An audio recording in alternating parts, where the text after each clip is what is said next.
the new Parkway Theater, where good food, diverse entertainment, and community create a place for everyone. For showtimes and special events, check out www.thenewparkway.com. You are listening to High Score 510, where real talk is our vernacular. Now, the lyrics of Sexy Can I are some of that. You can tell Ray J did this. One of the lyrics, he says, "Sexy can I visit you at work when you sliding down the pole, no panties, no shirt." I'm like, why are you asking if you visit at work if she's a stripper? You can just show up. Everybody else just show up. No one else make appointments. And in other news, Larsa Pimpin is now dating LeAngelo Ball. Dude, she just. All right, man. This is the end of the podcast. That's not news. I can't believe he brought that up. But once she is scraping the bottle of Darth, I mean, she only a couple spots away from dating Jared or me. I used to play basketball. Well, that might be a couple. Listen, you know how much I hate Jared. That actually might be a come up.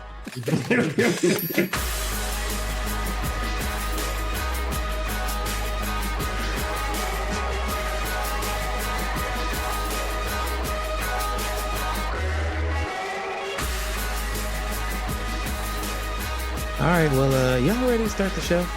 Yeah. Well, welcome, ladies and gentlemen. You are listening to the High Score 510 podcast. You can catch us at High Score 510 on the Instagram, the YouTube, and on the Twitter at Horcrux Hipster. Also, check out our TikTok and Patreon page. And we are here with... This is AG3. I'm coming at you kind of slow, hoping my metabolism pick up and get fat. Pedro, they got anything from Metabolism in the Hims bag? I didn't get my Hims package yet. I got it off of Temu, so I'm waiting for it to clear customs. Mine's stuck behind a snowstorm. Yeah, we got some inclement weather hitting all of America, the South and the East Coast. Here's your soundbite, AG3. In recognition and celebration, we didn't record in a couple weeks, and we missed MLK Day. And a shout out to Miles, the artist who had a MLK song. My nigga MLK. We took MLK off because this is a black podcast. Yeah, we took MLK Day off, and it's a break for black people. That's what we can call it. Here's your soundbite, AG3. Bitch, Martin Luther, a dooba had a dream. Martin Luther, a dooba had a dream. Hey, bitch, you know that's what I mean. Hey, Martin Luther King. Feel like Martin Luther, a dooba king. Bitch, I'm about to go and have a dream. I told that bitch I can't fly, bitch, I ain't got no wings. She was like, yes, you do. I said, I ain't got no wings. And she was like, I can see right now. I said, girl, I ain't seen. She was like, you got a nice car. I said, girl, I'm riding me. She was like, no, you're not. I told her that it don't matter because I'm, shut up, bro, hit the barber. Martin Luther, a dooba had a dream. I never thought I'd ever say this, but I feel like Martin Luther is lucky he got shot in the face before this shit came out. Is this it? This is what I got all those ass whoopings for? He'd be like, you can kill me with one bullet, just shoot me through the ears. Yes. He didn't think black people would become this ignorant. That's the problem, Jared. He did not believe black people would become this ignorant. But lo and behold, some 4 decades later, what have I found but a bunch of trifling, shiftless, good-for-nothing niggas? A dooba king. They can't even speak English.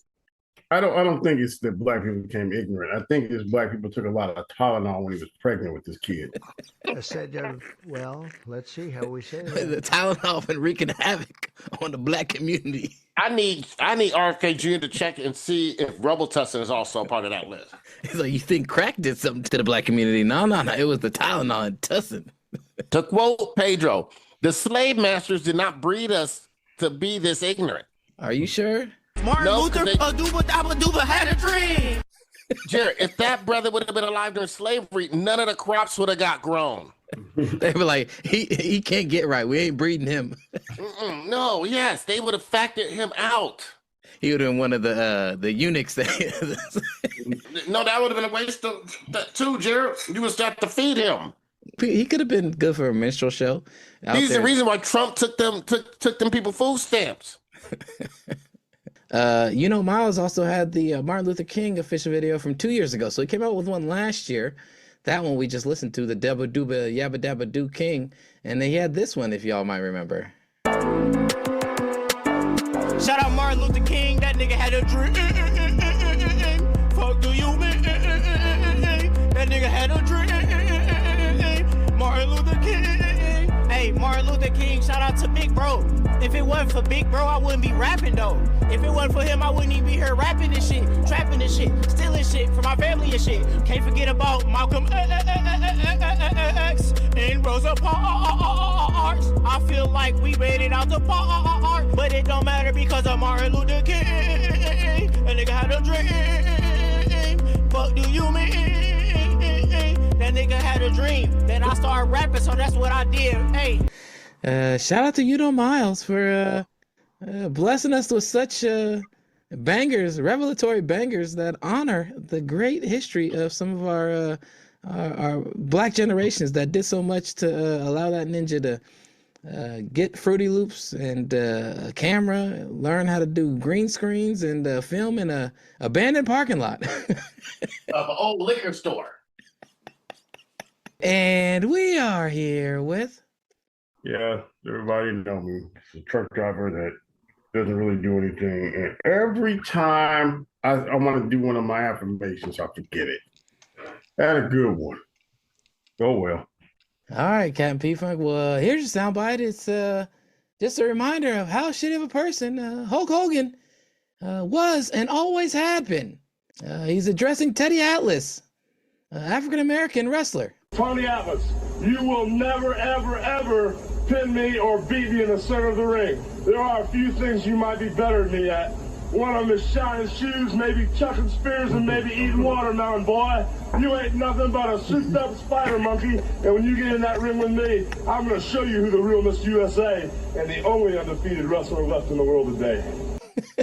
God damn, man. God damn. He said, shucking spears and eating watermelon. Shining shoes. Shining shoes. He called him a souped-up spider monkey. What year was this? That was at 1980 or 79? It was something like that. That's back then when racism was just on a break, being okay. Get away from the door, nigga. The way he licked his lips afterwards and kind of just laughed like, I just don't, it is what it is. Hulk Hogan, unrepentant bigot. Now I'm not mad about what Rampage Jackson said. What did Rampage Jackson say? I wasn't mad about that at all. Remember he was talking, right when Hulk Hogan died, he was telling a Hulk Hogan story? You're right, R.I.P. Hulk Hogan. We lost a real one. I met Hulk Hogan, and Hulk Hogan, he may have been a racist ass nigga, but he liked me though. He may not want no nigga fuck on his daughter, but he liked me though. And I seen his daughter. His daughter was big as hell, and I would have took her down, but she would have had to do dog style on the floor. And the owner of the podcast is here though, Adarius. How you doing, brother? Start writing this stuff down. Happy STD day. Happy birthday. And we are here with... What's up, y'all? It's the owner of the podcast. I'm just stopping by to heckle and jekyll and hide Mr. Jared for his birthday. That's all I got. Pedro, man. Pedro, you looking a lot more like my dude from Blood Diamonds these days, man. Yeah, you gotta get that mustache back. He looking like Jim and Houndsoo in his last couple of roles. You look like you exclusively date white women. I'm trying to get there. That's where I want to be in life. He's working his way up. He's taking the long route, but he's working his way there. He's gonna get there eventually. All right, Adarius. Well, here's your soundbite. It's a clip of you leaving the Niners Seattle game last week. Y'all ain't shit. Fuck all y'all. Fuck everything. Fuck the carpet. Fuck the color of this place. Fuck the lights. Fuck the air. Nah, I wasn't even going hard like that, to be honest with you. I was proud of Seattle, man. I mean, I'm not a Seattle hater like most Niners fans. To be honest with you, maybe because I'm up here in Portland, but I'm not that Niners fan. I'm a real Niners fan, but I'm not no hating. I was more like Jared. Like, man, I hate my team. Mm-hmm. I wasn't like I hate their team. It was more like, man, I hate my team right now. They got a lot to work on. So shout out to Seahawks, man. Y'all did your thing. I ain't got nothing to say. And my name is Jared, aka DJ Art, with 2 T's for a double dose of that tink tink. The D is silent, so it's just Jart. And where's my soundbite? Stephen A. Smith discussing football, but he seems to be struggling because he's so far gone down the rabbit hole of the political spectrum. That's what we saw. We saw Charlie Kirk catch 8 receptions for 144 yards. Yeah. We saw Christian Kirk. I'm sorry. I apologize. Oh my God, Christian Kirk. Yeah. We saw they got a dog. Question of the day this week, guys. Question of the day. From Showing News on Instagram, because I vet out all my news really well, but a study shows that hating the same things forms the strongest friendships. Based upon AG3 and Camp P-Funk's long relationship and friendship, and me and Nadarius is, what is something that we all hate that has been a focal point of our relationships? Well, I think this is true, Jared, because, I mean, me and you have been friends for a long time. I hate you. You hate yourself. So this seems about right. This seems right on brand. Oh, yeah. So me and Adarius trauma bond on our hate for myself. I was going to say something about hating powdered donuts. We hate a lot of the same things, but we particularly bond off the hate of Jared. We also bond on being haters. We like to hate on things and people. I do a lot less hating than you. Look, well, hold on. Let me tell the truth. I'm not going to come on this podcast and lie. I'm a hater. But listen, I'm an open hater. Jared he hate behind your back. All right? Jared hate with nobody looking. Jared, he a quiet hater. He's sneaky hater. He a hater rat. I'm a lion hater. I go to the jungle and I say, rah, I hate you. My favorite thing that I saw Buffy guys hated on was that day that Pal, when they already looked like they were going to replace him off his baseball team with those Dominican guys that work the oil wells, and they let him try to save the game, and he pitched horrible, and he came on feeling bad, and I went to go use the bathroom, came back, and you two were just giving him the business. Oh, that's when he was still in the parking lot of the place. Oh, yeah. I was like, dang, he feeling bad, and you two were just giving it to him. The most diabolical haters this side of the Mississippi. He was still wearing that jersey, man. Nah, you need to take your wash ass, go put your conditioner back in your curly ass here, and go sit down somewhere. Yeah, you know, we gotta give him the hate. That's the good-hearted hate. But yeah, we give him that hate.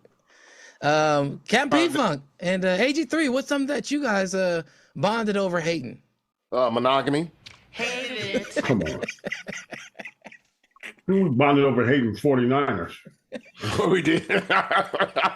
That's a good you one. know what I was thinking at the whole time, but I wasn't gonna say it. I would say that's something that me, AG3, and Camp P-Funk all enjoy. I hate you. I hate you. I don't even know you, and I hate your guts. I hope all the bad things in life happen to you and nobody else but you. What about Michael Bay movies? No, I didn't hate him at first. We didn't hate the first one. We hated the second and third. No. Michael Bay after the internet pointed out that he blows up too much stuff. Well, it turns out that hating the same thing is a way to forge deep-rooted bonds. So keep hating, y'all. Keep hating. Another question of the day is CJ Stroud cursed? According to several internet sleuths, they say it all makes sense now. CJ Stroud, the future Hall of Famer, according to Camp P-Funk, has not been the same ever since he showed up to a softball game with Amber Rose. Is the Amber Rose curse a real thing? Now, if I would have known this, Aaron, I would have told you the problem. Derek Lewis is the one that break those news?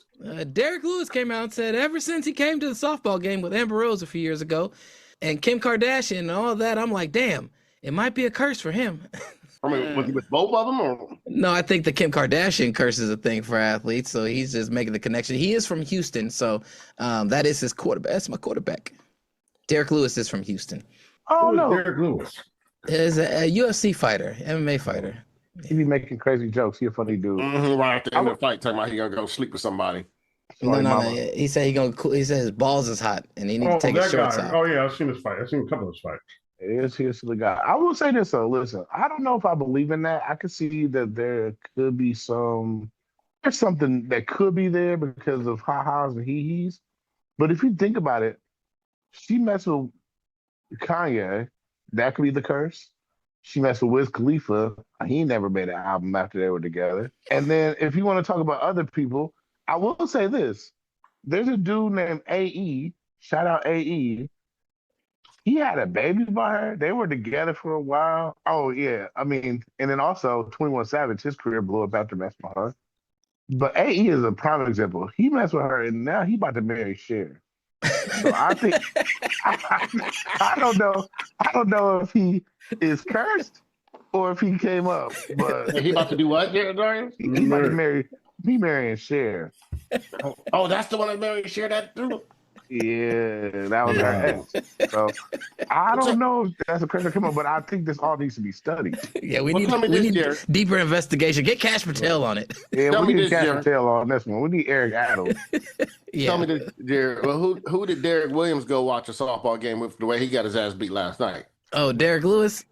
Mm-hmm. Derek Lewis is 40 years old, man. He's old. He's fighting a younger, smaller dude. That dude was small. Yeah, he's smaller than him, but he also is, just quicker. Yeah, he couldn't touch him. He's just Derek Lewis has always been a dude who is about to lose the fight until he lands one big punch and kind of finishes the fight. He's never been a guy that's going to outpace you or outwork you. The one fight I seen him on, he was losing the fight the whole way. He just landed 2-3 big punches and it was over. Yeah, he usually catch you with one, put you down, and then he just jumps on you and finishes you, or he just hits you with one and it's over.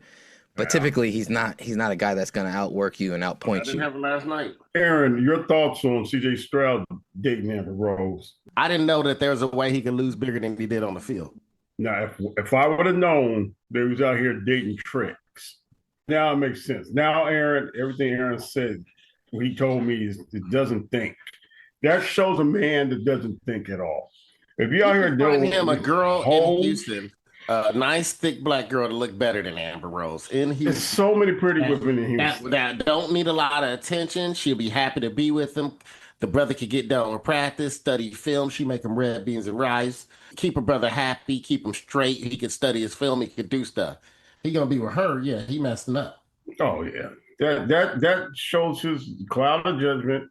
It shows the throws he was making on the field. He's probably throwing the ball to Amber Rose's thoughts.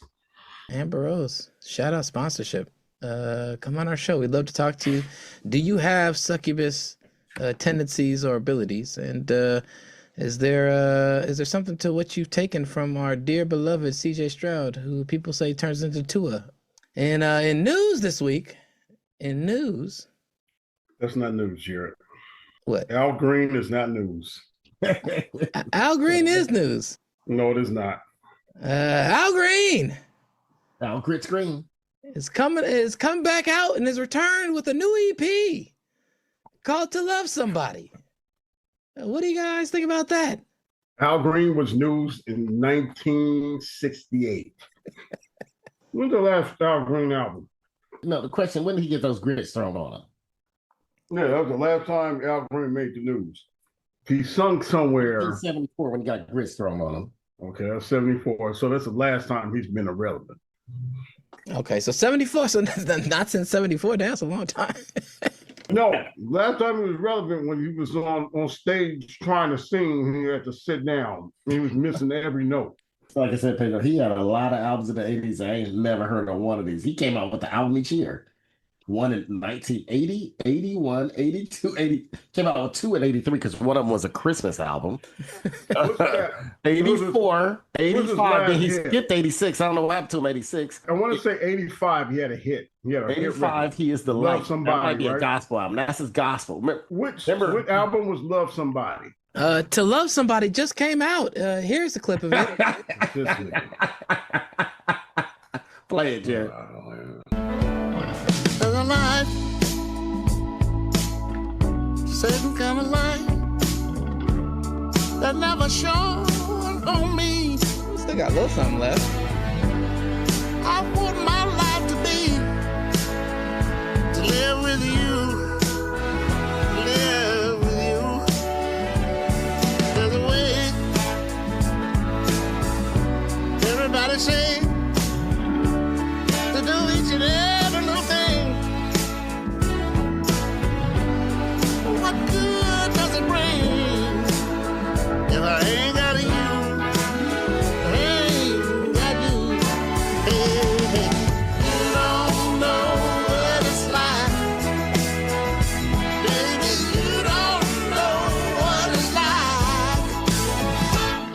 somebody.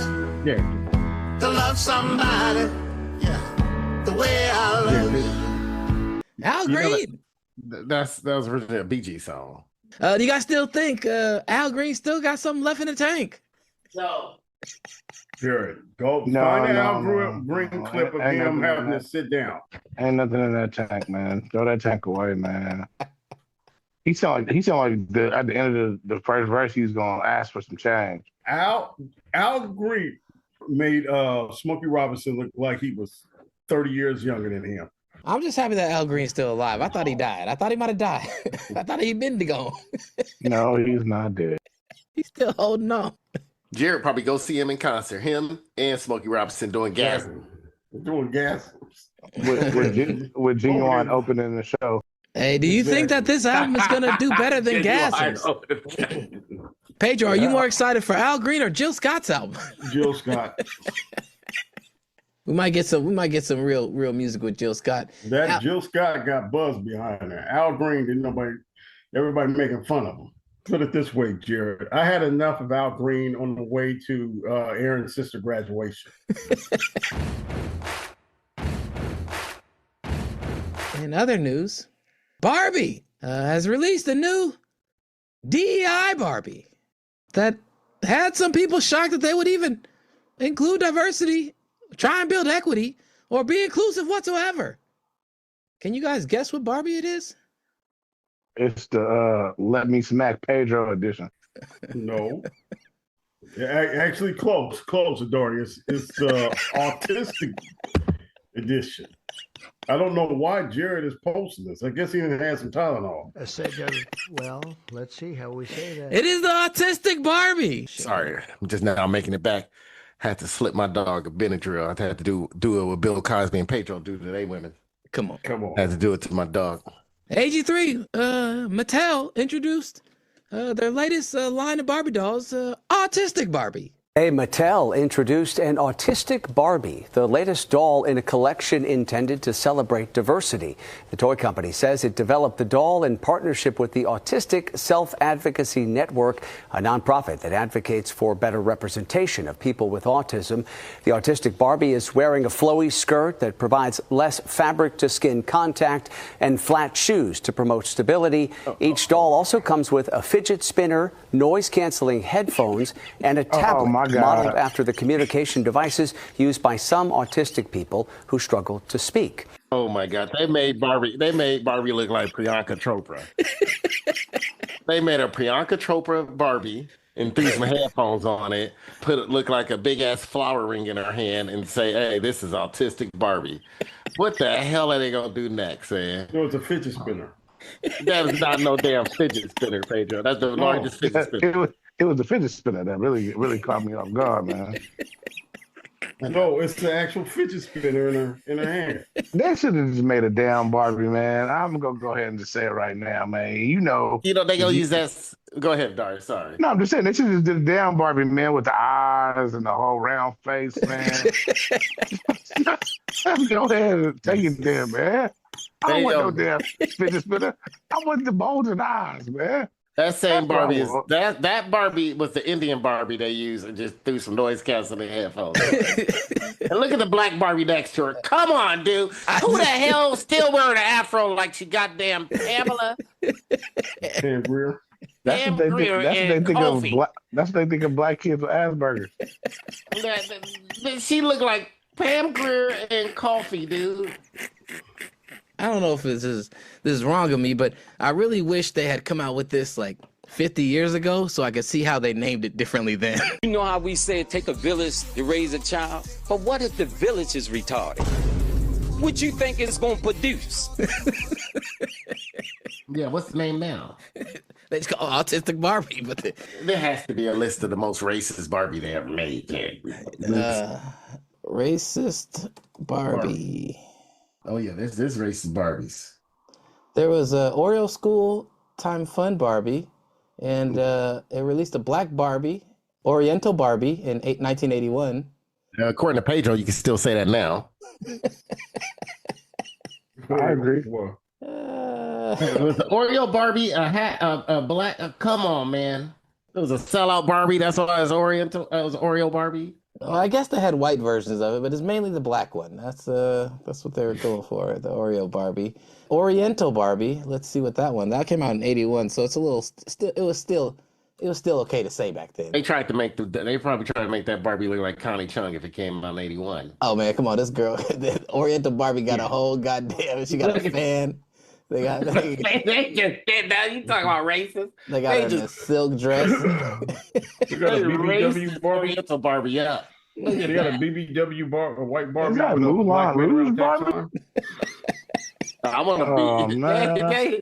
they're racist already out there. Is that Panda Express Barbie? Look how much hair they put on Oriental Barbie. They just need to have they should have like a little dragon dancer that comes as like, it's like pet. That's dim sum Barbie, man. What the hell was that? She should just be holding some firecrackers in her hand. Exactly. She might as well just be having have a dead dog over her shoulder. she got chopsticks and a bowl of rice. Man, this is crazy. This is the most racist thing I've seen all year. Yeah. So, you know, that it needs to be one of them Barbies that you push your buttons. You know, you push the button to it make a sound. And right when you push the belly button, it say, hurry up and buy. Hurry up and buy. It's got a drawstring in the back. You pull it. Hurry up and buy. Hurry up and buy. I feel sorry for your mother. Sorry for your mother. What you say about my mama? Come on, man. I heard what you said, Jerry. Come on. You pull the string and say, sucky. We love you long time. Sucky, sucky, lovey, lovey. Korean Barbie. All you can eat. You pull the string and say, now $35. Goddamn. Yeah, so what do you guys think about the Autistic Barbie? And is that something that you guys think is going to do well? Who do you buy the Autistic Barbie for? The autistic child. Of course you would say that. The autistic girl. I mean, would the autistic girl want the Autistic Barbie? No, because they don't know what's going on. He does not understand the world. Just let you know, Pedro has an autistic child. They're not going to understand what's going on. They don't. I know some like that. I know some autistic kids like the tablet and they like the noise canceling headphone. My son, we can't buy him nothing for Christmas. He just puts it away. He used to like toys, but as they grow into it, like, I don't know, a functioning teenager might like it, or a functioning preteen or whatnot. Maybe. But most like to be left alone. I give him Jerry, you know, I give him credit for trying to be inclusive. Hold on, Pedro. So every time you buy your son a Christmas gift, he like to put it away? That's his thing. He doesn't open it. Yeah, or keeps it like he'll put all this stuff in one. He does. I got him a whole bunch of little video games. He actually plays the little handheld video games, but then after he's done with it, he lines them all up in order. Like, how old is he, Pedro? Guys, he would put my shoes up when I stayed over there. How old is he?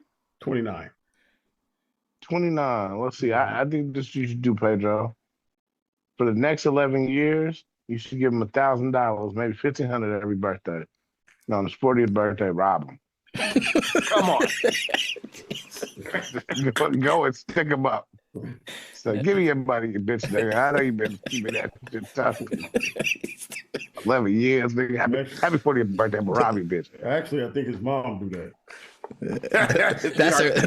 He already been robbing Pedro, so that's her nest egg. That's when she escaped Pedro. That's where she going. She already been robbing Pedro all his money. Exactly.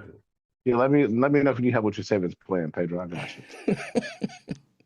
All right. Well, in other news, Eric Adams. No, my man. Shook the financial world by coming out with his own cryptocurrency called NYC token. You can't get on Subway with it. I bet you that. The purpose of the token was unclear, but beyond the vague promises by Eric Adams, he said it was be used to combat anti-Semitism. Investors bought it up and sending the market cap to 600 million, and then it immediately crashed. That's Eric Adams stuff. The immediate crash. Many investors said it had all the hallmarks of what they call the obvious rug pull. What do you guys think about that? It's Eric Adams. That's what he do. That's what Eric Adams do, man. One focus we have on this New York City coin is to use the revenue generated to address anti-Americanism, anti-Semitism, to teach our children how to embrace the blockchain technology of how to run cities correctly, as Walmart is using blockchains to deal with their food chain and transparency. It says that when he was in front of a gaggle of reporters, this is from Fortune magazine, in Times Square, he was short on specifics. The former mayor declined to clarify who else was involved in the cryptocurrency and instead pointed to a website without functioning buttons. That's Eric Adams. He added that the project would teach New York's children about the virtues of blockchain technology and fund initiatives fighting anti-Semitism. This is a biblical moment. You know, when Jesus was on the cross, he said, God, forgive them, for they know not what they do. All these Negroes who are asking me to step down, God, forgive them.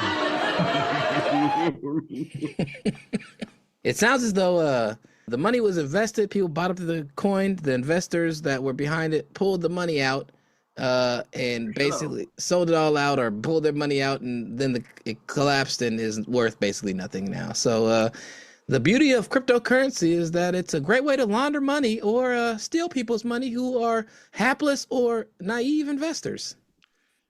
It's a good way to do both. Mm-hmm. Guess what? It ain't no real hard currency. All right. Well, in other news, a Florida man, James Fishback, is running for governor and said his first order of business would be to propose a 50% sin tax. Not syntax, but a sin, S-I-N, tax on OnlyFans creators. Where's he running for? What? He's running for what? Governor of Florida. Which is that as Florida governor in year one, I will push for the first of its kind OnlyFans sin tax. If you are a so-called OnlyFans creator in Florida, you are going to pay 50% to the state on whatever you so-called earn via that online degeneracy platform. And that money will be used to fund our education system, will be used to fund the crisis pregnancy centers, will be used to fund the first of its kind mental health czar for men in particular, because men have been told for far too long that they are guilty of masculinity, that they are guilty of all of society's ills. I'm not going to stand for that slanderous lie. What I'm going to do is I am going to end this lie that toxic masculinity is responsible for all the sins and ills of society. If you're an OnlyFans model and you reside in Florida, get ready to pay 50% of your income to the state. I don't want young women who could otherwise be mothers, raising families, rearing children. I don't want them to be selling their bodies to sick men online. And I don't want young, impressionable men who have strayed from Christ, who have strayed from our Lord and Savior, to be told and drawn into lust and have their entire brain rewired. All right. Yeah. So what do you guys think about James Fishback and his syntax? I don't think we need to talk about it because he ain't winning shit with that idea. Yeah. It's political. Ain't nobody gonna vote. That's called what is it called? Political suicide. Yeah. All the men that are degenerates. I can guarantee you about 80% of them are gonna be like, nah, I want to keep this going. Especially in Florida, like, yeah, you ain't gonna raise this price on me. You might get 20%. I'm paying $5 a month right now, and you about to mess that up. What about all the men that aren't in Florida? Are you gonna pay for them to get mental health treatments? Do you think men and toxic masculinity are the ills of everything in the world? I mean, yeah, it's not everything, but ill. It is an ill. The funny thing is, he's trying to blame toxic masculinity on women selling their bodies. They could be raising children and homemakers instead. This dude trying to go back to tell him he's not running in the 50s where every woman's wearing a dress and heels when we get home and making a goddamn casserole. Yeah, he might want to go somewhere else in the Bible Belt and preach that. I don't think that shit gonna work anywhere in the Bible Belt. Maybe he'll find some small town in Alabama. He could win like mayor of some unincorporated area. But what if the village is retarded? He gonna be over at Drewski's church. Well, good luck to James Fishback. And we'll see if you and your beta male energy can give us some alpha male legislation. In other news, last bit of news: Barbie, Eric Adams, Drewski, Nicki Minaj, and Don Lemon. Oh God, that's too much politics. In other news, they killed another man in Minnesota. Mama Trump on ice, and Trump killed another man. Must be Tuesday. Yeah, that's not good news. And it was a norm. They're gonna keep killing until we're just so used to it. It was even worse than the first one. It's crazy. They're not killing nobody with their got skin color. They always Nobody said with melanin. you didn't say God, anything. They came for the blacks. We didn't say anything. They came for the Jews. They didn't say anything. They came for the Asians. And eventually they will come for you, especially if you are not ideologically aligned with letting them do what they want to do. They came for the OnlyFans creators. They coming for the OnlyFans creators next. Hulk Hogan, we coming for you, nigga. You know, he's going to go after the cities. He's going after his political opponents. He's making mayhem in their towns, their cities. Shoot a couple of people. You know, we can prove that they had high crime rate. Then they're going to fight back at ICE. Yeah, let's provoke. The man's name is a registered ICU nurse at a veterans hospital.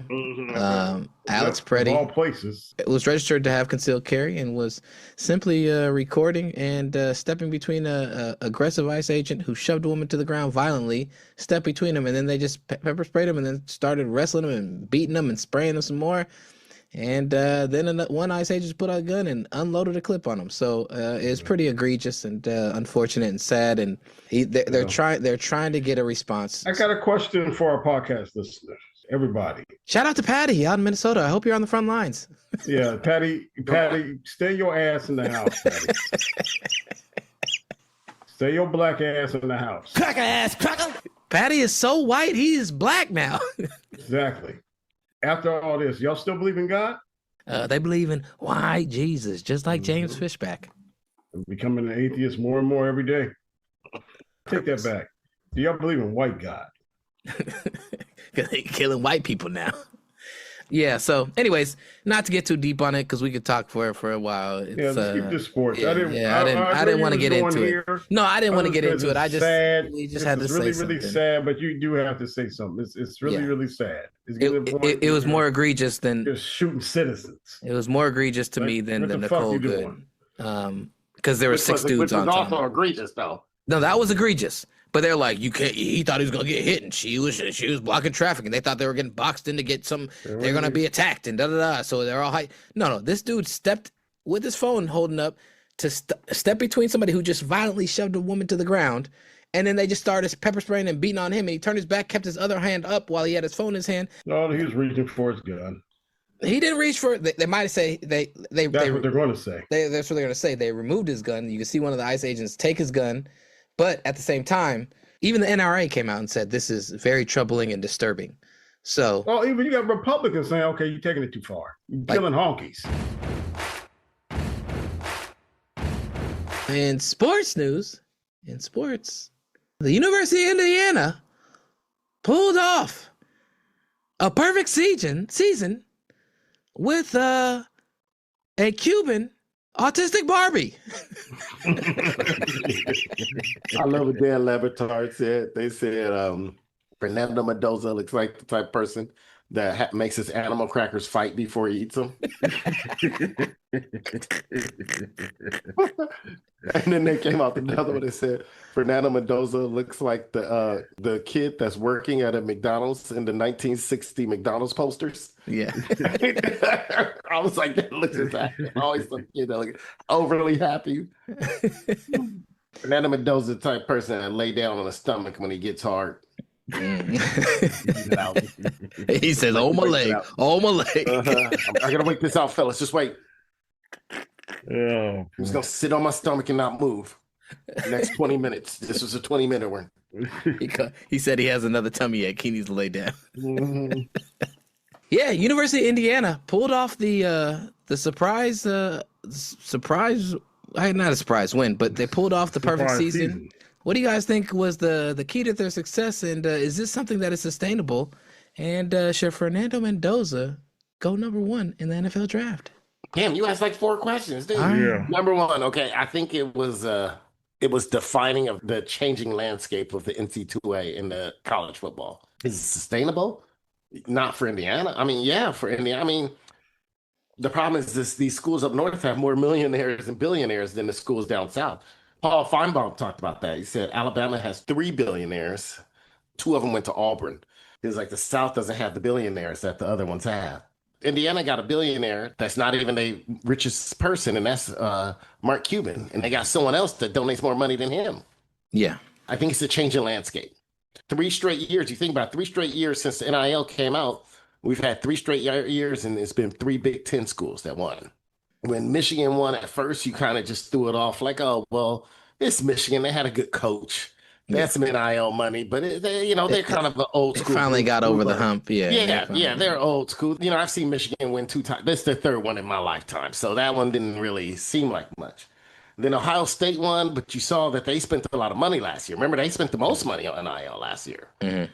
And then this year, Indiana came in with a lot of money spent, and look what happened. SEC were playing by rules, their own rules, where they were just paying kids, under the table, and that amount they paying on the table is chump change to what the kids are making above the table now. Mm-hmm.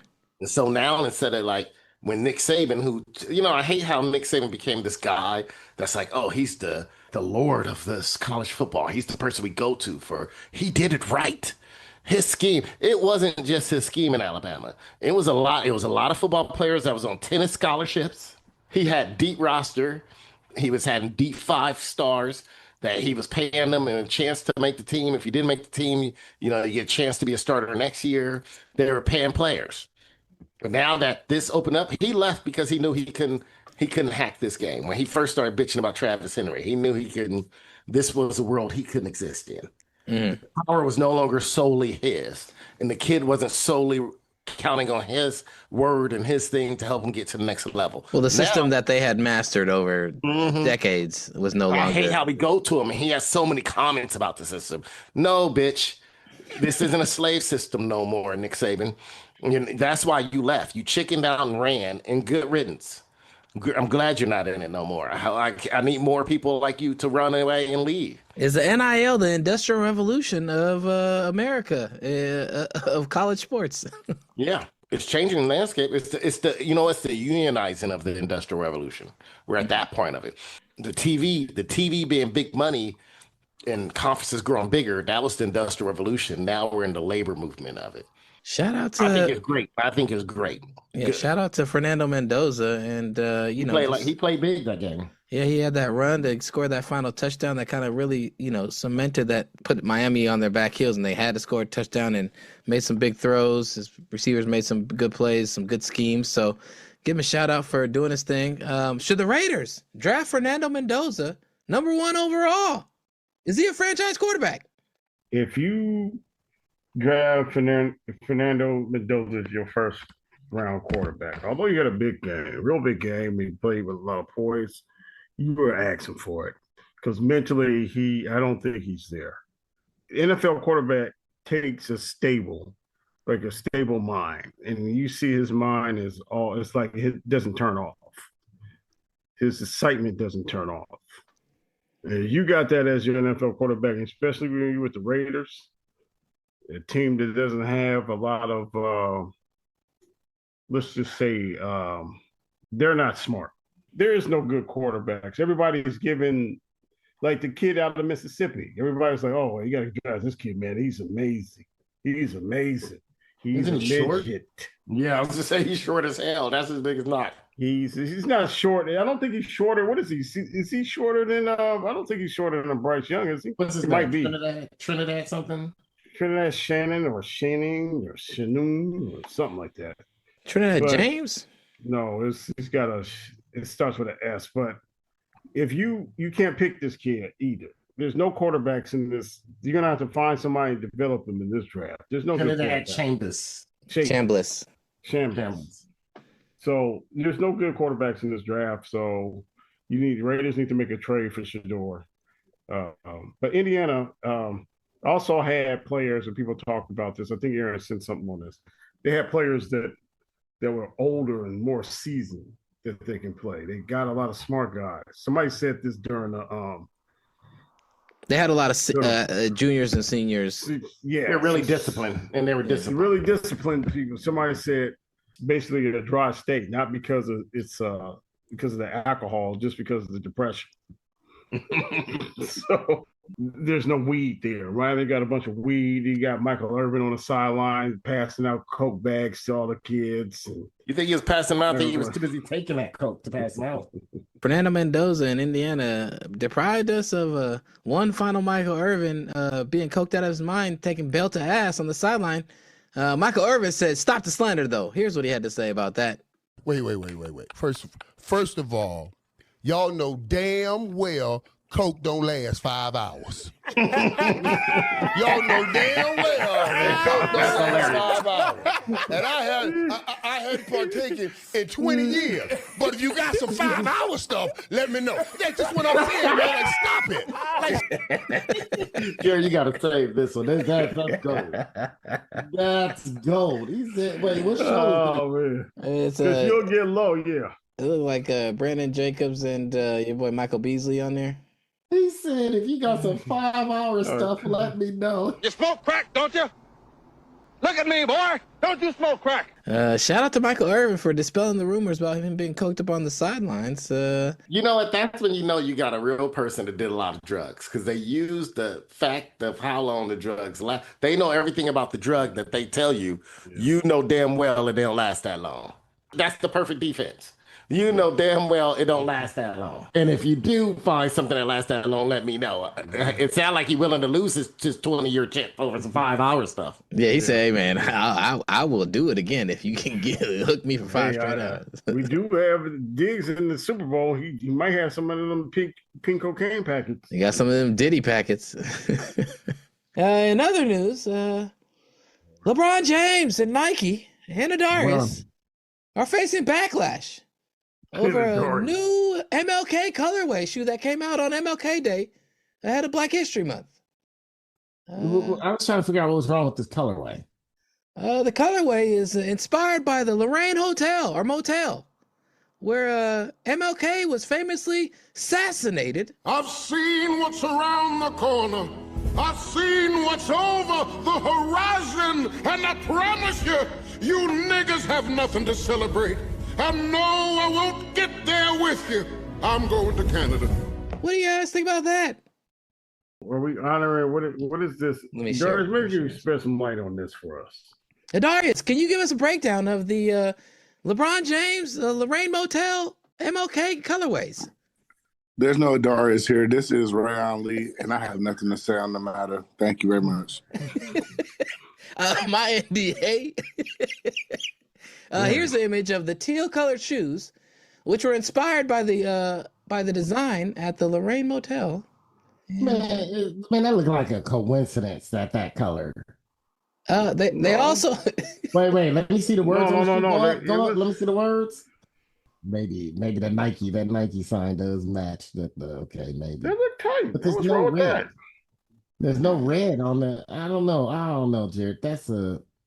Who said that's the reason it was designed that way? The Honor the King colorway is one of 23 special colorways designed to tell an important story from James's career. The teal colorway draws inspiration from the Lorraine Motel, the location of the civil rights activist's assassination in 1968. It's also a nod to the 2008 game where James dropped 51 points against the Memphis Grizzlies. How you throw those two in it together? I was about to say, if you want to say, hey, we're going to honor every part of his life, including his death, and I don't want people to forget about what happened, right? That makes sense. But to try to compare it to some game he had in Memphis? LeBron James is the king. He can do whatever he wants. Nigga, please. Rayon Lee, what do you got to say about that? This is fake news, man. That's all I got to say. This is fake. This is absolute fake news. That's all I can say. Fake news. All right, so the teal shoes were not inspired by the Lorraine Motel. Fake news, dude. That's all fake news. That's all I can say. Okay. Once the record button stops, I'll let you know the real truth. Never gonna lose my job. As Rayon Lee, I want to keep my job. All right. According to StockX, the Honor the Kings, LeBron's 23 Honor the King shoes will be released on February 5th. So be sure to get them. And other Memphis news. All right. Let me say this. I will say this. This is what I will say. Because I can't talk about this too much. But I will say, when they were designed, that was not the design intention. Once another team gets to tell them the story about them, that's a whole different ball. Oh, there's the team that builds a narrative and hypes it up, but there's a team that designs it for a certain reason, and then it's your job to promote it a certain way. And the team that decided to promote it a certain way doesn't understand that might be a bad look to this. To be like, hey man, y'all want to see a dead body? Or a different story. A different story that they think is going to get more pub versus the one that originally. Okay, that makes sense. That makes sense. So that's the best way to say it. That's all I know. Not enough niggas on the design or the promotional team. I didn't say it. You said it. In other Memphis news, y'all have heard of a nigga moment, but have you heard of nigga towns? Anybody? Man, I've heard of that and everything. But all right. Oh, good. Former Heisman candidate and Ohio State legend Maurice Clarett broke down why Ja Morant needs a change of scenery. Now this is not even better. Memphis is a big market and he can't focus. I'm saying Memphis is a nigga town. And I think that when you got kids, I think when you got this is just a different conversation, right? You ever meet kids who grow up and they don't really grow up in a black town, but it's like fascinating them for them to show off that they're a nigga or their blackness. Mm-hmm. And I see this with like a lot of college kids where you end up getting into environments where you want to prove that you a nigga. But for people who grew up in it, and I think it's that thing with him. And in regards to his pops, I think his pops kind of is like living through the child. Like, I got the child's money, I got the child's status, I can fuck these hoes, I can be number one.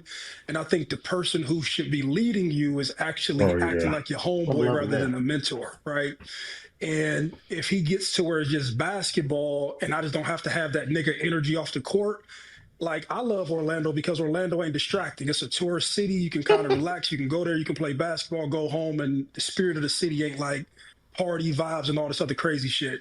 You go to Indiana, it's a Midwest town. It's small. You go play basketball. You go home. If he goes to be around that's what I'm talking about. But I just think nigga, I would love to see him go to Houston, but Houston just has too many distractions for a nigga who ain't never seen nothing. I love this. Please send this to me. Please send this to me. This is great. Hold on, the fact that he wearing the Trump, did he go to jail? He wearing the Trump American color full suit. He got the reddest American red. And y'all said, hey man, y'all don't be down with all the stuff I say, and this nigga said it.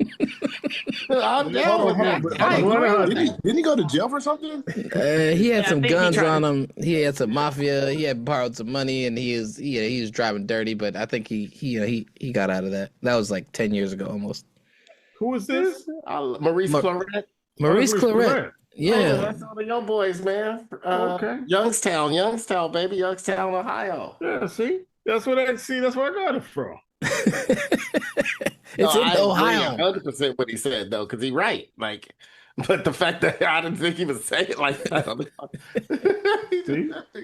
he just went on a roll. He was rolling. Hey, mad at me. He made some sense though. Ja Morant grew up going to a Catholic school, and he got to a city where it's peak to be a nigga, and he's like, I want to show I can be a nigga. Well, like he said though, he also said he ain't really from that, so he's trying to show off more that he's like that. Yeah, and then he said, and then the dad who's supposed to be, he said exactly what I said. The dad is supposed to be there guiding you and helping you become a man, is sitting out there trying to live through you, and like he said, use his money to help him fuck bitches. Mm-hmm. Yeah. Trying to use the fact that he trying to make himself look more like Usher each day, thinking it's gonna give him some pussy on the stage, and stuff like that. AG3, does your offer for giving Ja Morant's dad a Father's Day hand job still stand as long as Adarius is there to stare you in the eyes? As long as Adarius is there, yeah. In fact, no, I want him to stare the dads in the eyes as I do it. Darius is there. I'm giving all NBA hand jobs, man. Ron Harper's son, even though I didn't think Ron Harper been in his life, mom basically, he always talked about how mom coached him up, and mom was his AAU coach and all that. She fine too. What about Bronny? What about LeBron James? Since he got Bronny James in there. Nah, man, I ain't giving that. I don't give gorilla hand jobs. I give hand jobs. LeBron James give himself a hand job for that. He's staring into his own eyes. Just real fathers doing real things, man. That's all I gotta say. And as bad as Bryce has been, he don't get one. He don't get one. Yeah, you see that stat? Somebody said Bryce averaging -6 points a game. That's crazy. Shout out to he didn't get in the game in which they blew out a team by 30 points, and they played 14 players. Shout out to Bronny James for getting 2 All-Star votes. Think about that. They played almost 3 full squads, and he did not get in the game. Walk-ons have been getting in the games before him. You know what? He must be bad. I don't understand that either. Because he looked bad. He looked bad in that preseason game he played in. He played in 2 games. He looked really bad. I'm with Savannah James. Stop putting pressure on these boys. Yeah, I'm with Jeannie Buss. Anyways, well, all right. Well, let's get to the NFL rundown and get to some NFL news. And the NFL news, the Super Bowl is set as the Patriots defeated the Denver Broncos in Denver without their starting quarterback 10-7. What was the main reason why the Patriots moved on and the Broncos fell short? We've seen 2 good defenses in bad weather. So that's what happened. It looked like the quarterback for Denver, what's his name? Stidham, Jarrett Stidham. Yeah, Stidham. I didn't know he had an arm, so he made a big play in the first half to get him a touchdown. It looks like they could have had some more, but Peyton just looked like he was pressing too much. Yeah, Sean Payton. Should have kept everything a little. If you kept it a little simpler, you could have had a chance to go. But what you've seen in the second half, you couldn't really do anything. The weather started to take over the game, so you had a sloppy game, and of course, usually sloppy games go to the person who's got their starters available. Sean Payton basically coached away the game. All his running plays had a lot of cutbacks, nothing power that you need in bad weather. If you notice, like New England, especially the end, they would just hand off and go straight towards the middle. They're like, we're not going to make no cuts. We're going to hand off and just go straight. You know, we'll go off tackle, maybe one side one time, one side the other time. That's it. And they kept it very simple. Whereas the shit just, especially once the weather turned bad, and the wide receivers couldn't get footing, and yet his running plays just didn't make sense. Yeah, I was wondering why they had a little jitterbug scat back who kept trying to break everything outside when there was nowhere to go, and he kept losing yards. He would catch the ball and check down and try and go outside when the cut is up the field, nigga. I don't know why you keep going outside and getting tackled for a loss. He kept losing yards. Why do you have... My question is, you're in Denver, you know the weather's coming, and you know what the weather can do. Why would you not be like, hey, by the second half, it might be really shitty, so we got to be ready to turn into just grinded out football. And secondarily, my thing was they didn't take the field goal to go up 10 points. They could have been up 10-0. That was just stupid to me. And if you're gonna run on, and I get it, you have a running jitterbug coon running back that can't run up the middle because he's gonna try and bounce it back outside every time no matter what, even if there is space to go up the middle.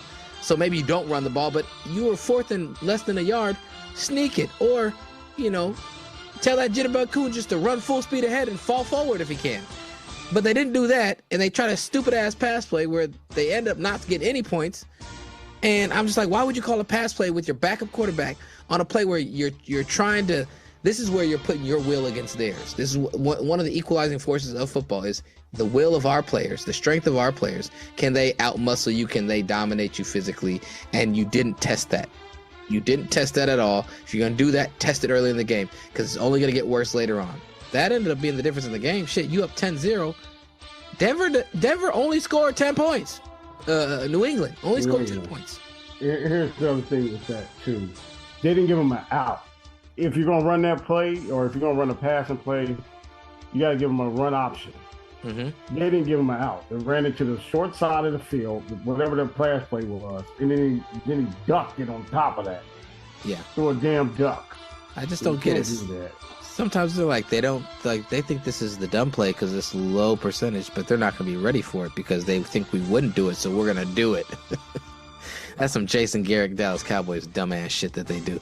Anyways, the Patriots are moving on. Mike Vrabel, in his first season as Patriots head coach, has taken the team to the Super Bowl, and now we get to see a Patriots versus Seattle Seahawks rematch in the making, as Sam Darnold and the Seahawks were able to defeat the Los Angeles Rams 31-27 in Seattle to move on to the Super Bowl.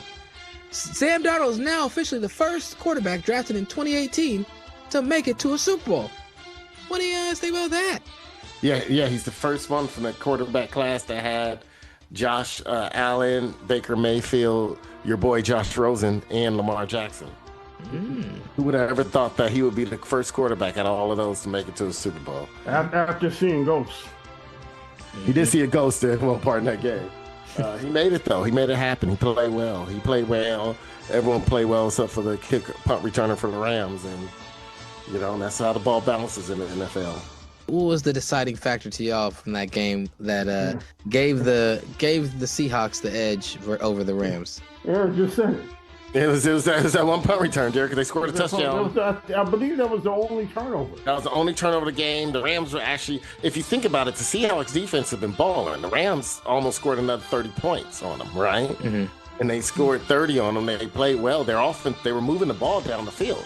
If he never had that fumble on that last play the Rams got, then all that Rams needed was a field goal to tie the game and not go for it on that fourth down. And the Rams moved the ball. So the fact that he did that, he just really screwed it all up. Do you think the Rams should have just taken the points and kicked that field goal instead of going for it on fourth? And then it was still 5 minutes left.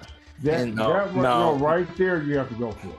You have to go for it because if you don't get the field goal or you don't get touchdown, gives you the game. A field goal still doesn't win it for you, and you still got to stop them. Yeah.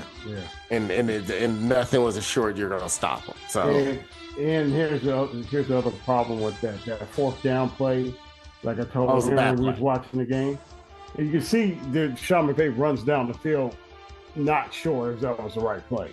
Yeah, but this is what the one thing I can't stand the Rams did all season. They did it here. They gave them. You got to play give me your fourth down play on third down. That's what they should have ran. The third down, you mean your best third down play, or your fourth down play on third down instead of doing your best fourth down play that you're not sure of on fourth down. So they got it all back. You give me your best play on third and one. Is what they should have done. Yeah, it was third. I think it was 3rd and 2. And it was one of those where maybe if you know it's 2 down territory, maybe you do run the ball one more time on that third down. You can do that, or at least give me something that you like in practice that nobody, that everybody likes and nobody seems to stop. Yeah, because Stafford had some time, especially in the second half. It looked like he was pretty comfortable in that pocket. It was unfortunate. So it looks like the Seahawks are now going to be facing off against the Patriots. And who do you guys have as your favorite? I think we all know who we want to win. I think everyone wants the Patriots to lose. Everyone's rooting for Seattle pretty much. But who do you predict to come out of this Super Bowl, and who is your X factor to make that happen? Contrary to what I said earlier, man, Patriots gonna win this one. I'm still not trying to shit on the Seahawks, but I think. I didn't really speak on the point earlier, but I do think that Seattle doesn't know how to move the ball past these little short 10, 15-yard pass through the middle. Like, I don't know. They get lucky, but for the most part, like, consistently. And I think the secondary for New England's going to eat that shit up. So they're going to have a hard time getting these drives off. It's going to be a low-scoring Super Bowl, y'all. I predict 20-14 or something wonky like 24-17. It's gonna be a low one. What about you, Pedro? What are you looking at? Just the opposite of what Darius said. With that Injiva.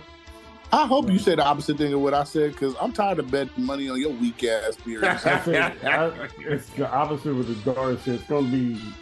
It'll be a higher scoring game because weather will be controlled. We're in California. Everybody's gonna have their footing. You see what happened this game.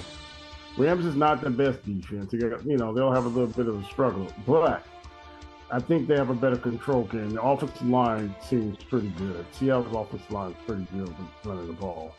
And that defense is pretty stout.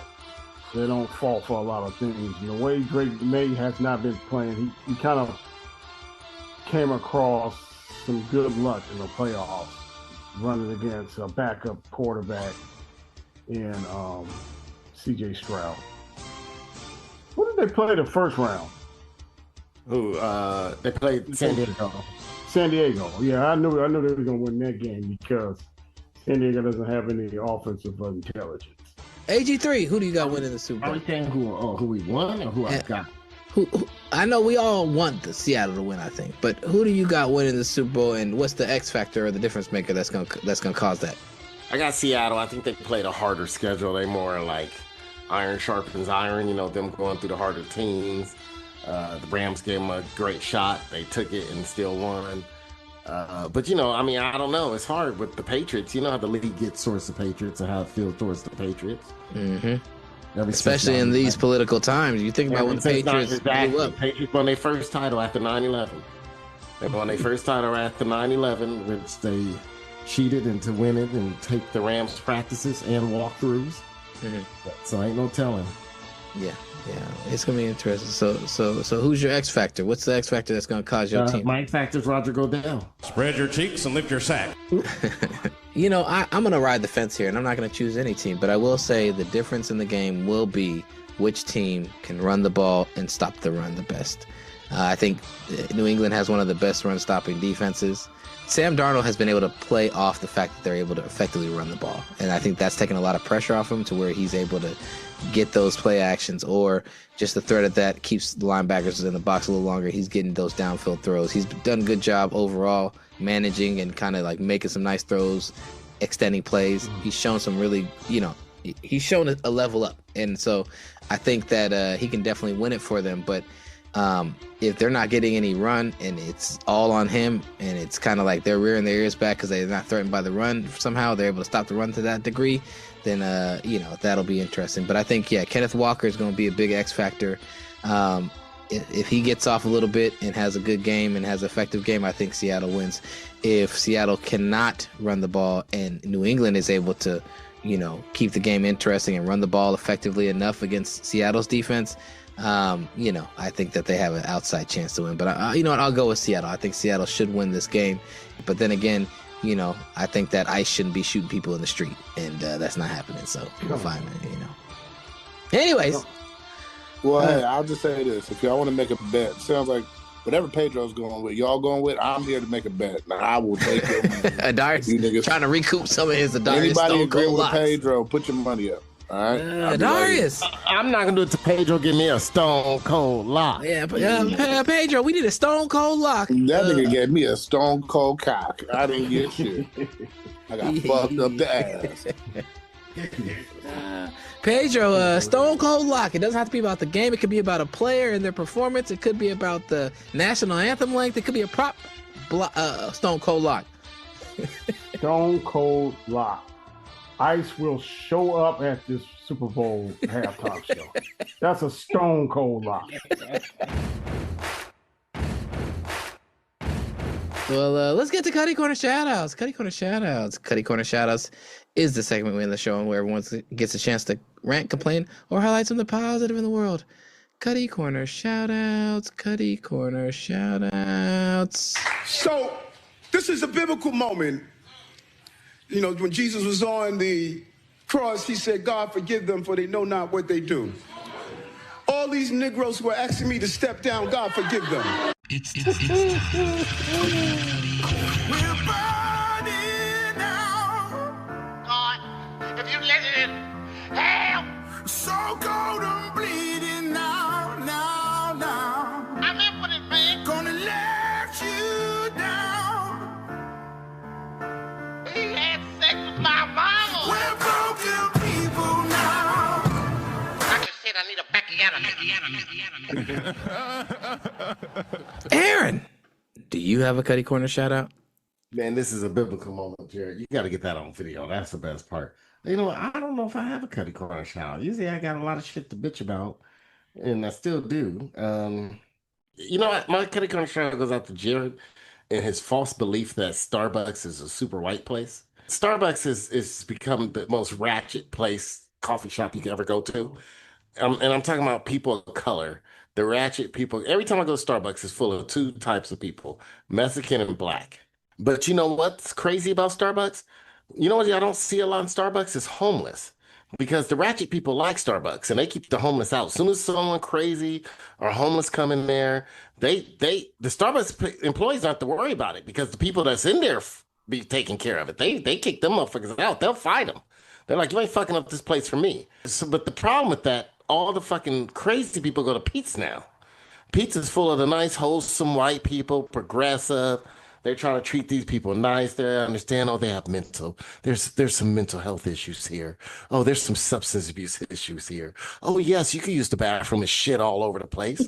Yeah, we'll give you the fucking code. Starbucks be quick to not give a homeless person a code. They'll wait for it. When I asked the Starbucks, hey, can I use the bathroom? They waited till that motherfucker left and then told me the code. But Pete's, man, you could barely get in the fucking bathroom. Homeless person there sleeping and shit. The original Pete's got that dude that's always be sitting in there. Yeah, always in the fucking bathroom. And then look, and this story has a reason. This is a biblical moment. I had a biblical moment yesterday. I went to Pete's at like 2. I was picking up some coffee, and I go in there, picked up a drink. As I'm walking to my car, this crazy ass black dude trying to show me some shit on his phone. Then he's trying to block me from going. I moved to the left, he moves to the left. I move right, and I was ready just to drop my drink and say, okay, this is how we doing this. And he just kept trying to show me something on the phone. Then he tried to block me and ended up rubbing against my arm. And if anybody know me, I'm not a germaphobe, but I hate when like that shit happens. Look, your crackheads rub your arm? Yes, he rubbed his shoulder against my shoulder. He's a homophobe. He's a homeless-ophobe. I am. I'm a homeless-ophobe. Bubble-phobe. I think I can get AIDS and all kinds of shit from that, Adaris. You're right. He's a homophobe. You're right. I think I get AIDS and scabies and everything. So I'm pissed. And he's trying to tell me something. Brother, I need you to look out. I was like, this crazy motherfucker. I had to drive. Okay, so as soon as I get in my car, I lather my arm down, my right arm down with all the hand sanitizer I had in my car. Then I proceeded to drive straight into my house, put on a jacket so that way I could throw on my backpack and get my dog and all my bags upstairs. Then I took off that jacket and proceeded to wash it in the washing machine and then take a long, hot-ass shower. I am delivered! So this Cutty Corner go out to Jared, who's been spreading misinformation. Jared worse than Kristi Noem, Donald Trump, and ICE combined spreading misinformation. Jared makes you believe that Starbucks is wholesome and white just because they started the big pumpkin spice praise. Starbucks is ratchet and people is POC place. I haven't gone into Starbucks and haven't seen white people in it. If you see a white person in Starbucks, they most likely got someone in their family in jail for selling meth. I'm on meth. But because of that ratchetness, it keeps the crazy people away. Pete's too fucking progressive. Darius, do you have a Cutty Corner shout out? No, not this week. I mean, it's usually I just got something to say about you, but it's your birthday, so happy birthday, Jared. And maybe not today, but tomorrow I hope you catch AIDS. Oh, thank you. I appreciate that. No problem. Cap P-Funk. We're stuck in slavery. I know. Cap P-Funk, do you have a Cutty Corner shout out? Funny you say that because I'm about to talk about slavery, Darius. Cutty Corner shout out goes to Carnival Cruises. Has anybody followed the story? There's another Carnival Cruise issue now. There's a Carnival Cruise. Well, they banned rap music, I heard. Oh well, they look like they're about to bring it back just to get you niggas on the boat. Oh, their money went down. They like ain't no niggas on this boat anymore. No. Yeah, well, that and to add, Carnival Cruises starting year 2027 is taking your black ass back to Africa. Why don't you click your heels together 3 times and go back to Africa? Oh, I thought this was a joke. I thought it was a joke. I was like, oh no. Then the cruise posted it, and then we ended up on the news. I'm like, oh no. Oh no. I was like, Trump finally. How many days is that boat ride? It's probably a 7-day. It's probably one of the 7-day trips. You ain't got a lot of stops in between that. That's just a straight ride. Well, no, there's an island. There's an island that people go to. No, it's an island in there in between. Nah, nigga, it's gonna take way more than 7 days to get there from Atlanta, nigga. So was it a 14-day? I'm not sure. It's too long to be on a fucking Carnival cruise ship. Well, it's selling out. It's probably gonna sell out of Miami, where everything goes wrong. Yeah, so you'll be on that ship. Oh yeah, don't worry about it. You're not coming back with your black ass. Black people had Africa, that big old continent over there. They never built one boat that was seaworthy. Not one. Yeah, they dropped you off, nigga. This is a Trump plan. This ain't nothing to do with Carnival. I hope Chris High go on the anniversary page. I'll take you and drop you off in Liberia. No, this is going straight to Ghana, Nigeria. You're gonna find a way. They're gonna find a way to have a tour bus to take you into Kenya and have your black ass back on the motherland. You ain't coming I need to back. go to Nigeria. They matter of fact, they're saying all black people you don't need to have your passport to trick you. So when you get off the boat, you ain't getting back on. My Cutty Corner shout out obviously goes out to ICE and them murdering a man in the streets, and anybody who tries to defend that type of action as the ICE were the aggressors in the situation, and our DHS and ICE trying to justify that, Senate secret memos that they can escalate lethal force if they want to and don't, it's a shit show. They're using it as a paramilitary group that's being trained by Israeli soldiers and tactics, and if they being trained, they ain't been trained well. They're being trained to basically say, shoot first, ask later. You can do that pretty much. Shit, they ain't got to pay Israeli military. They can just the LAPD from the 60s and 80s can tell you that. LAPD been trained by Israeli military. They were the first test subjects. But regardless of which, I'm not going to get too far down that rabbit hole. It was plain as day. The aggressors were the men that are supposed to be upholding our laws. They are not upholding our laws by killing. The problem is the ICE wasn't designed to uphold laws. They don't even know laws. That's the problem. That's why it should be abolished. And there's another way that you can do your immigration services, your customs services, beyond having some thugs in uniform who are above the law, being given absolute immunity is what they were saying. So anyways, my real Cutty Corner shout out, though, goes out to Bob Myers. Stupid piece of shit. Bob Myers is a mediocre 80s sitcom dad-looking motherfucker. Because he went to UCLA, played on UCLA probably as a walk-on that never got any playing time, and was an agent that wasn't good at that. He was on the national championship team, Jared. Did Bob Myers contribute anything? He was a walk. No. He was trash. Regardless of which, Bob Myers. He didn't play at all. He didn't play at all. That Ty sent me. Is a mediocre white man. If one thing that you can prove in this world is that mediocrity as a white man, if you have the timing right, bless you, Pedro, you will be blessed with success that is not of your own, but credited to you beyond your wildest dreams. Bob Myers was GM of the Warriors through their run as a dynasty, so to speak. But we all know who the real GM was when they were actually winning. That was Jerry West, the legend, the logo. Bob Myers, once Jerry West left and departed and has sadly since passed away, RIP, shout out sponsorship, come on our show, was then in charge of doing all the drafting. And guess what happened? That dynasty the Warriors had, the identification of vets that you could bring in that would be able to fit the system or be able to adapt to your system, those draft picks of developing young dudes, all went into the Pete's toilet. Okay? They might as well have got a homeless dude like Aaron's talking about just to run the draft board for them. They've missed and they've not developed players. And when they finally had a lottery pick, they drafted Jonathan Kuminga. And when they had a second pick in that draft, they drafted Moses Moody. No, you forgot they drafted a lottery pick before that. Oh, we could talk about the Wiseman. I'm going to give him a pass on Wiseman because they wanted to get a center that had some ball skills. They thought he could be you drafted one player to play one game in college. I know, but he was the number one recruit coming out of high school. He probably would have been drafted high coming out of high school if they didn't have that arbitrary ass rule. But what I am saying is that I can understand. I can Then give he you a would've sucked more. hold on. I can give you a pass on that one.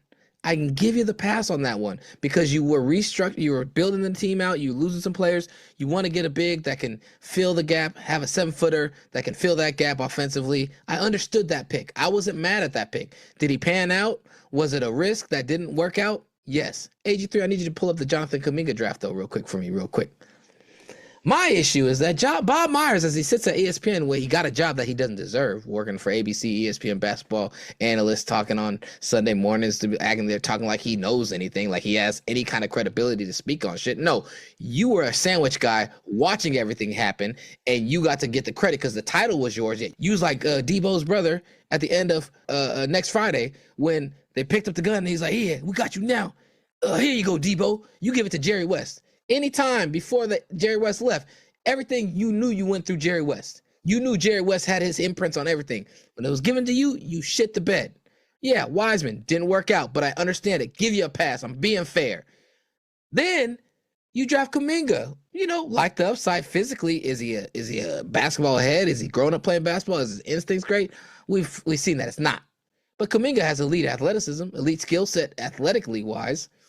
Moses Moody, freshman, played really well as a freshman in college. You draft him, he has certain traits, but he's not an elite athlete. He doesn't have that, but he has more of an IQ and knows how to fill the lanes, knows when to cut, is an effort guy on defense, but not physically elite. This couple weeks ago, Bob Myers leaked texts saying that on draft night in 2021, when Draymond was in Tokyo, Japan, doing some kind of promotion thing, he was there texting Bob Myers, being like, "Man, get Kuminga, get Kuminga." Here's what he said. Like at 4 a.m. in Tokyo and 5 a.m. and 6 a.m. While we were picking, he texted me after the 3rd or 4th pick and he said, "Kuminga." And I said, "Well, we'll see if he's there." So he's happy. And then at about the 9th pick, he said, "Moody." And I said, "I don't think he's going to be there." And I didn't even give him those names. So he gave me a big thumbs up. But, you know, we still got to, that's good. I'm glad he's supportive and appreciate that. But I still think, and I think we need to add some veterans. That we're not done yet. That's what we're going to have to do in free agency. AG3, who went right after Kuminga? Give me a couple of names. 7 pick. Right after Kuminga was Franz Wagner. Franz Wagner. A guard? Davion Mitchell. No, not a guard. He's trash. Baylor, they won the title, but he's not. He's a point guard. He's defensive. That's not what they needed. And then Joshua Primo, who didn't really make it. Trash. Zaire Williams is kind of trash. Not trash. The question is then Chris Duarte and then Moses Moody. Okay, so yes, Franz Wagner. Apparently, some people said that there's rumblings that Steph wanted Franz Wagner. Kerr wanted Franz Wagner. Franz Wagner is a guy who knows how to. He has basketball IQ. Kuminga, you're drafting upside physical traits and ability. Franz Wagner, more refined player. And Franz Wagner just played with Michigan. They played in the tournament. They went pretty deep, and he led them. And Franz Wagner could shoot, and probably not a defensive stalwart, but he's a player that can come in here and fit in with your team and do some things. And he was ready to play right away. Yeah. Kuminga, not ready to play. So that one, I'm like, okay, well, I get it. You drafted that guy. You want to go for the traits. That's fine. But then you said our second pick came up, and then all of a sudden, he's texting me, Moody, get Moody with that second first-round pick. AG3, tell me who came after him, please. The first pick right after him was Corey Crisper, who is trash. Now. I'm not worried about him. Next. All right. The next pick was Alperen Sengun. Dude. Oh, a 7-footer that can handle the ball, that can pass a little bit, that can rebound some. That can score. That you can facilitate an offense through. Right after that was Trey Murphy. Trey Murphy, who's becoming a two-way star that can play really good D and can, has an offensive game he's been developing and has a feel for the game defensively and offensively. And right now, if they want Trey Murphy, who's been in talks that the Warriors would trade for him, it's going to cost them like 2 first-round picks. Yeah. They could have had him for 1. So we're looking we're not done yet. Oh, who else? Then after Trey Murphy was Trey Mann, Kai Jones. But then here's the pick. Jalen Johnson of Atlanta. Jalen Johnson, the Duke product. When Duke was a little bit down that year, but he had traits. He was athletic. You're looking for a guy that has traits. He didn't do as much in college. He's athletic. He can do it all on offense. He can pass, rebound, and score. So I can give you a slight pass, Bob Myers, on the Franz Wagner one, because you wanted to go for the trades. But Moses Moody, like, you guys don't have any bigs. The Warriors literally have no bigs. The Warriors are an undersized team. They're an old team. And Bob Myers sitting here talking about shit, man. Hey, you know, hey man, I took Draymond's input. No, your job is to listen to him and take the input, but not say, oh, we're gonna do what Draymond says. And if you're saying that, that's one thing. If you're saying that Draymond was pushing for it and that influenced you more than it should have, just be like, hey, I fucked up because I didn't do good enough scouting to really see what these players that we were potentially drafting or not drafting, what their real upsides were. You drafted a dude who physically, astronomically talented. IQ-wise, game feel-wise, basketball IQ and defensive ability, not good. Then you drafted a dude who had the IQ and the game feel, but physically had no traits. So you drafted two extremes. Let me get the guy that's not athletic, more athletic than anybody else, but has a good feel for the game. And let me get the guy that's more athletic than everybody else, or just as athletic as anybody else in this draft, but has no feel for the game. What the fuck are you doing, Bob Myers? Shut your dumb ass up. Don't talk about basketball no more. Don't sit here and act like, oh, it's on Draymond that I made those picks. And just own up that you are a shitty GM. Your mediocrity has been enhanced by the timing of you showing up at the right time. I won a national title because I was a mediocre white guy that was at UCLA when they won a title. Shit, you know what? I made connections as an NBA with these guys that made it to the NBA and became agent because I was friends with them as a walk-on, and I was cool enough to be in their hemisphere to be a agent for them, even though I wasn't a good one and I had very few clients. Then I get this job as a fucking GM of the Warriors because I probably brown-nosed and kissed ass as an agent that was easy to work with these teams. Got there, didn't do a good job, but I was smart enough to hire a dude who knew basketball to do all the work for me, and boom, thank God Jerry West was available and he didn't want to be in Memphis no more. He didn't want to be in that nigga town no more. Thank God.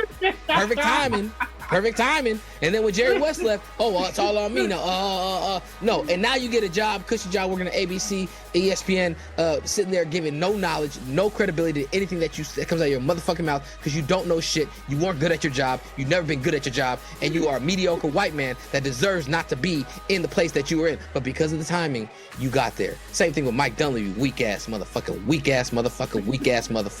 Get these mediocre white men out of here. Stefanski got rehired as a mediocre white man. Your boy LaFleur is still there as a mediocre white man. I'm tired of this mediocre white man getting positions of power because the ownership, because the timing, because everyone feels safe with the timing and the ownership of this person being a mediocre white man. We don't worry about him being smarter than us. We don't worry about him saying too much. We just know that he's going to do the job that we really want him to do. Honestly, I don't know what he did. I don't know what his job was. Warriors are a terrible salary cap area. You were an agent. You should know how to work the numbers, right? Agent and GM, you should have another angle on how to do that shit. Nope. Salary cap hell the Warriors are in. You know what else they're in? A talent-depleted roster that you left us with, and then you turn it over to another mediocre white man to fix the problem, and he's mediocre and a white man that ain't gonna fix the problem. Mike Dunleavy, goofy ass. Fuck you. The horse you rode in on, whatever Rogaine you put in your goddamn hair because you got a good hairline, but you are a mediocre 80s/90s TV sitcom dad that doesn't deserve the TV show that you got. But guess what? In the 80s and 90s, you could be a mediocre white man, and if the timing was right, you get that lead role. You a piece of shit. Shut the fuck up and go away forever. Thank you very much.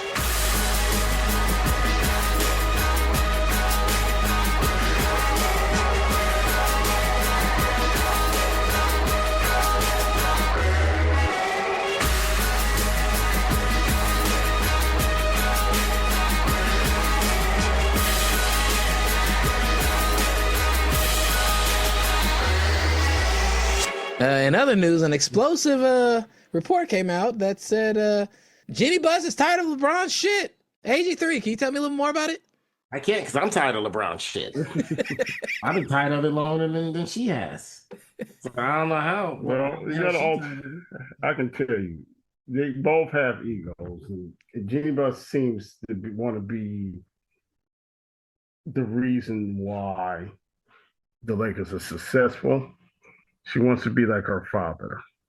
And she always did. She was always the kiss ass. Yeah, she was the kiss. Yeah. She was the one that had to she made the best grades. She was in the beauty pageants. And she showed her hairy coochie on Playboy. Yeah. I still don't understand this. I didn't understand that. People call that art, and I'm like, no, I'm not showing my daughter on no damn Playboy. Jerry Buss was weird. That's that cocaine talking. Cocaine's a hell of a drug. That's when it was talk really for a little bit. You think it's according to Michael Irvin? It's well, do you remember the last day of Jerry Buss? He was with all them 20-year-olds handing out cocaine like gift packs. I don't know. You don't remember he was riding around that same Mercedes-Benz limousine with all them little young girls. He should be investigated for all the stuff he was doing in his later days. Instead of giving Shaq that money, he was giving that money to them hoes. That wasn't his last days. He had a whole bunch of days after that. I don't see anything wrong about the report on all sides. How Jeannie basically used the younger siblings to fire the older siblings to wrestle the power away, and then the younger siblings didn't want to sell. She used them to get rid of the older siblings, the older brothers, and then she used the older brothers to finalize the sale, which seems like it was all part of her plan all along. See, this is, I guess, why I give Jeannie Buss credit. She masterminded that. She did. She manipulated that and masterminded that.